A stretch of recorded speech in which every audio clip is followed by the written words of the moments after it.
د دین سره د محبت زموږ دغه حالت دی چې د یخنۍ د وجې نه د جمع منځ ته هم نشو حاضرېدی. د دین سره د محبت زموږ دا حالت دی چې د جمع منځ دپاره موږ صرف خوب نشو قربانولی.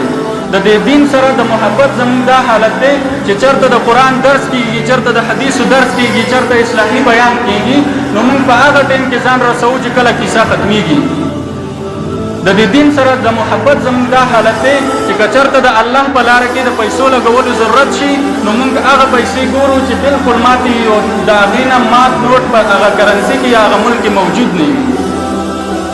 د دین سره زموږ محبت دا حالت دی چې د عالم په مقابله کې دم ته موږ په معزز نظر باندې ګورو.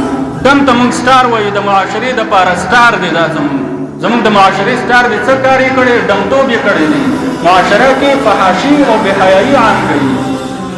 د دین سره زموږ محبت دا حالت دی چې چېرته د دمتوب مجلس وي، نو یخنۍ ته نه ګورو، ګرمۍ ته نه ګورو، ستړي ته نه ګورو، شپې ته نه ګورو، خوبونو ته نه ګورو، آرام نه کوو. او د ډمونو په مجلس کې، دمتوب په مجلس کې په اول صف کې ټول موجود وو. هلته بیا پیسې هم شیندي، هر څه کوي، هر څه برداشت کوي د دمتوب په لاره کې.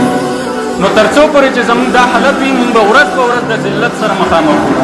نبی کریم صلی الله علیه وسلم حدیث مبارک دی، دا هغه حدیث مصداق مونږ تاسو جوړیږو. نبی کریم صلی الله علیه وسلم فرمایي: یوشک ان یأتی علی الناس زمان لا یبقى من الاسلام الا اسمه ولا یبقى من القرآن الا رسمه مساجدهم عامرة وهي خراب من الهدى. نبی کریم صلی الله علیه وسلم فرمایي چې ان قریب ده چې په خلکو باندې به داسې زمانه راشي چې د اسلام به صرف نوم پاتې وي او د قرآن به صرف ټکي پاتې وي او د دوی مسجدونه به بهترین او اعلی ذریعې سره تعمیر شوي وي. وهي خراب من الهدى، دغه جوماتونه به د هدایت نه خالي وي. نن زموږ مسجدونه وګوره څومره ښایسته تعمیر دي. زموږ قرآن وګوره صرف الفاظ پاتې دي، په معنا هېڅوک نه پوهېږي. د قرآن په تفسیر هېڅوک نه پوهېږي. اسلام وګوره صرف نوم یې پاتې دی چې موږ مسلمانان یو. نور زموږ ټول معاملات د خپلو خواهشاتو او د رواجو او د غیر مسلمو د قوانینو مطابق دي. نو د دې حدیث مصداق جوړېږو چې صرف د اسلام نوم پاتې دی، د قرآن ټکي پاتې دي. مسجدونه مو د تعمیر په لحاظ سره بهترین جوړ دي، بهترین کالیدونه، بهترینه خرچه، بهترین ماربل، بهترین د لایټونو او د رڼا سیستم، د یخنۍ او د ګرمۍ سیستم، خو د هدایت نه خالی دي. بس کوشش مو دا چې مونځ به کله کېږي چې مونږ په منډه منډې ځانونه خلاص کړو. داسې تنګ مو په جومات کې لکه پنجره کې چې مرغۍ ونیسي، ښکار ونیسي او چې پنجرې دروازه خلاصه شي په منډو خلاصه وي. دا سوچ نشته چې مونځ نه بس پکار دی چې لږ تلاوت وشي، لږ ذکر و اذکار وشي، لږ دعا وغوښتلی شي د الله نه. نو تر څو پورې چې زموږ دغه حالت وي، ورځ تر بلې به د ذلت سره مخ وي. ځکه چې قرآن کریم کې الله تبارک وتعالی وعده کړې ده: افتؤمنون ببعض الکتاب وتکفرون ببعض. آیا تاسو په بعض کتاب باندې ایمان راوړئ او د بعض کتاب نه انکار کوئ، کفر کوئ؟ فما جزاء من یفعل ذلک منکم الا خزي فی الحیاة الدنیا. څوک چې دغه رنګې کار کوي، دا قانون دی، عمومي قانون دی.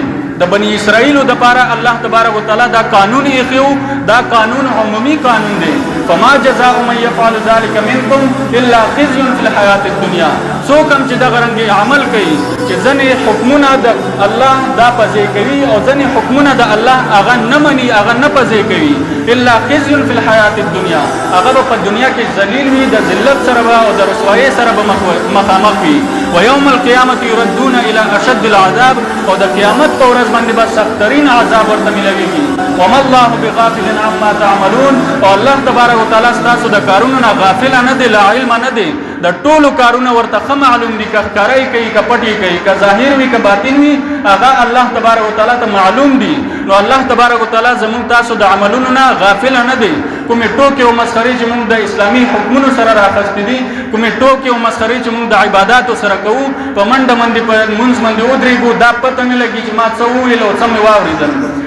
د قرات پته نه لګي، د الحمد پته نه لګي، د تسبیحاتو پته نه لګي، سجدې په منډه وکړي، رکوع په منډه وکړي. هغه احکام کوم شرایط چې په شریعت کې د مونځ دپاره ښودلي شوي دي، د هغه شرایطو هېڅ لحاظ نه وي زموږ په مونځونو کې. دغه مونځونه به د قیامت په ورځ باندې راټول کړلی شي او زموږ تاسو په مخونو به راوویشتلی شي. نو مونځ چې کوي د الله د حکم مطابق او د نبی کریم صلی الله علیه وسلم د ښودلې شوي طریقې مطابق، د دنیا په دنیا کې چې څومره احکام تاسو عملي کوو که هغه د الله د حکم مطابق وي د خپل خواهشاتو مطابق نه وي او د نبی کریم صلی الله علیه وسلم د خودل شوی طریقو مطابق وي نو بیا به د الله په حضور کې هغه مقبول وي قابل وي او که د الله د حکم مطابق نه وي او د رسول الله د تعلیماتو مطابق نه وي نو که ډیر مشکل اعمال او کې ډیر ځان ستړی کې هغه اعمال د الله په نسبت باندې قابل قبول نه دي نو الله تبارک وتعالى دې په دې خبرو باندې د عمل کولو توفیق را نصیب کړي